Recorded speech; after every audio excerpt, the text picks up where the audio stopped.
اینما به پیش فرزندکم آمدم خیلی با خرسان شدم سلامتیم بهتر شد.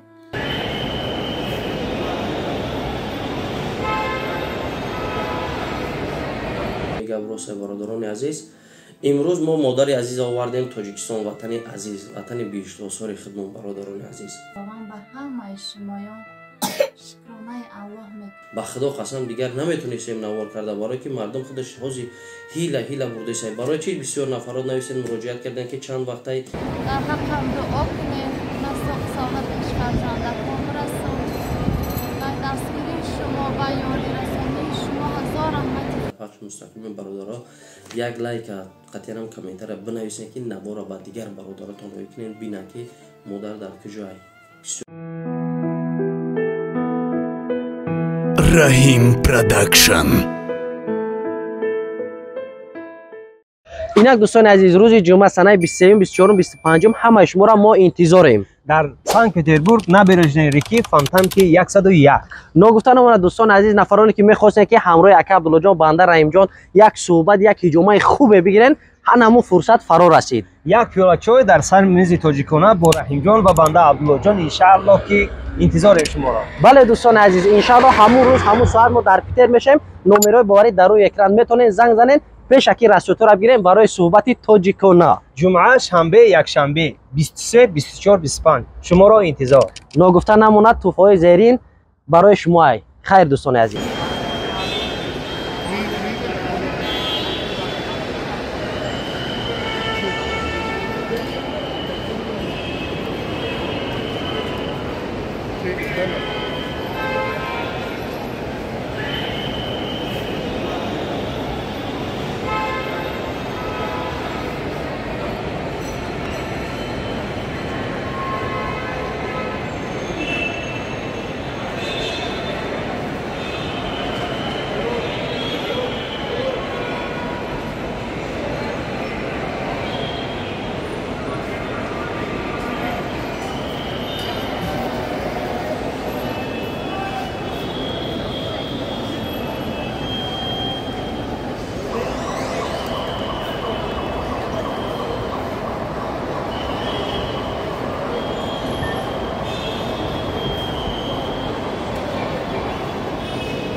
فرزندکم هزار رحمت خداوند از شما راضی باشد. در حقم دعا کنید نسخ سال پیش فرزندکم رسون و دستگیری شما و یاری رسانی شما هزار رحمت خداوند هزار رحمت اکای رحیم و دستگیریشان که اینقدر زحمت کشیدم. اینما ساق سلامت به تاجیکستان رفتم از بس که پول نشید جمع نشید شرایط نشید این کوزما نگرفتیم. خیر در تاجیکستان انشاءالله و روزگی خداوند چنین ما دوام ایتیم ساق سلامت رفته رسته به پیش فرزندان. السلام علیکم برادران غریب. هزار رحمت به همه شما به دستگیری شما. خداوند از همه شما راضی باشد که به دستگیری شما این همه ساق سلامت به پیش فرزندکم آمدم. شکرانه الله. خیر سلامتیم خیلی بهتر شده. خدا را شکر که مرا به پیش فرزندکام رساند. از شمایان خیلی منت دارم که شما مرا دستگیری کردین، تنها نگذاشتین، در بری مشیدین. خداوند ای همه شما راضی باشد. این ما به پیش فرزندکام آمدم، خیلی با خرسان شدم، سلامتی هم بهتر شد. خیلی سببی که ره به ره آمدیم و سلامتیم کمتر نشد. شکرانه الله حالی خیلی بهتر شده. گم این فرزندکانم نه حاضی در پیش فرزندکانم خیلی بهتر شدم، خرساندم.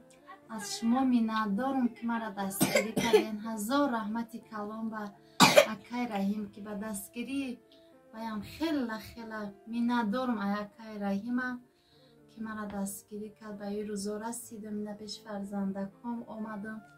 هزار رحمت خداوند به همه شمایان. شکرانه الله میکنم که خیلی سلامتی ما بهتر شده.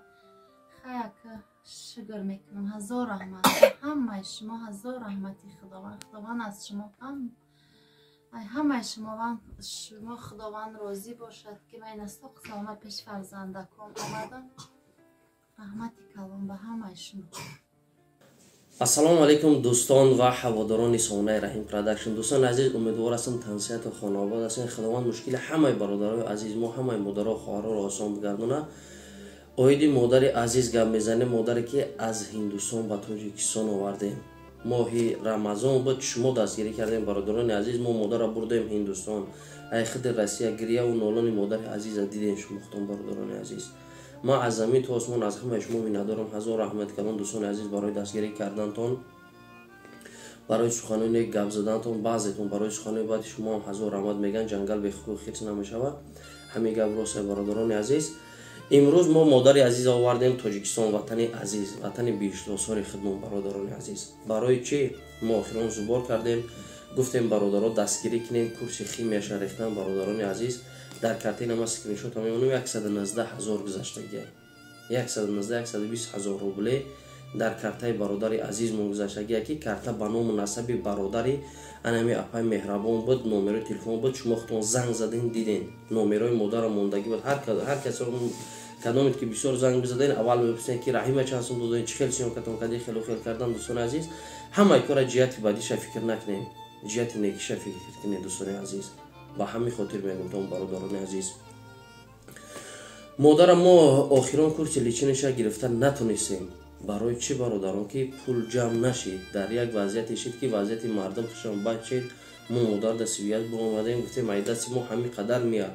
دیگر یک زمانی بود برادران عزیز، همین دوادوی مردم غریب خودش، عذاب مردم غریب خودش به خدا قسم دیگر نمیتونستیم نوار کرده. برای که مردم خودش حاضی هیله برده سای. برای چی بسیار نفرات نویسین مراجعت کردن که چند وقتی یک وقتی آخر دیگر ویدیو نپارتفتی یگان کسی دیگر آخر نیست برادران عزیز. کسی که پیش من میان نوید میکنه برادران عزیز. خودمون دیدیم در اینترنت در دیگر و دیگر جاها شرط نیست ببریم ایرا بگیم اورا بگیم، نه که دیدیم که وضعیت برادرامون هم بده چخل میبریم با یک از طلب میکنیم با یگان حالت مجبوری شوه حتما کردن در کله باز یک وضعیت هست چیزا نمیشوه. مادرم همچنین آخران خیمش اتکاز دادیم، بلیتاشون گرفتن تاجیکستان. همون رسپت که خیمیایی که باید میگرفت در همونجا میگیرد در نشلیچنش در ایجا میکنن. حاضی آمدگی در وطن عزیز، در وحدت برادران عزیز. کسانی که در تاجیکستان باشن میتونیم بریم با این نزدیک از حال و احوالش با خبر شیم. در نوار پیشنهاد نمبر تلفن موندگی، نمبر تلفنی برادر شد با در کار شد در ایجا هم در کامنتر نمره مادر ذکر پیت میکنم. فقط برین خبر بگیرین ببینین احوال مادر چیه که بعد 5,000 دلار اگر گفتن این نشود با خیمه دیگری میزنیم. دیگر مادرم گفت من نمیتونم آخه ای دیگر زیاد نمیتونم، بیا خوبتر بهترش پیش فرزندان برم. راست میگم برادران عزیز، قینه برای مادرم، برای همه ما، برای شما، برای همه قینه. به همین خاطر دوستان عزیز هر چیزی که کردیم خاص از برای الله کردیم دوستان عزیز. خداوند خیراتون قبول بگردونه. اینه چیزی بد نبود، خوب بود، بد بود، تر بود، قاق بود، مادر رفت گشت اومد. کسی که کاری خوب کردین انشالله خداوند در نامه اموتون ثبتش میکنه. کسی که کاری بد کردین خداوند شما را برای راست هدایت کنه. در این دنیای دو روزه برادران عزیز خوبتر و بهتر است نه یک کس خفه کردن در کار، نه در بادی یک کس شدن در کار. این دنیا کیلویی نیست که ما با یک از دشمنی کنیم تو با یک کسی دیگر برادران عزیز. به همین خاطر یگانه چیزی که از درگاه پاک الله مهربان تمنا دارم که خوبی و سلامتی شما را برادران عزیز. هر کجای باشین، تنسیت و خانه آباد باشین، در دستگیری برادران عزیز باشین. کسی که در پخش مستقیم برادرها یک لایک قطعا هم کامنت را بنویسین که نبا را با دیگر برادراتون بکنین ببینن که مادر در کجای. بسیاری برای پرسیدن که مادر چی شد، مادر چی شد. به همین خاطر هزار رحمت کسی سخن ما را در زمین نمود، کسی که دربار ما بود. هزار رحمت کسی که نسبت ما میگه خصوصا داشت. به شما هم هزار رحمت کلام برادران عزیز. الله نگهبان هر یکی ما شما نوار نوبتی را ان شاء الله انتظار شید. خیر.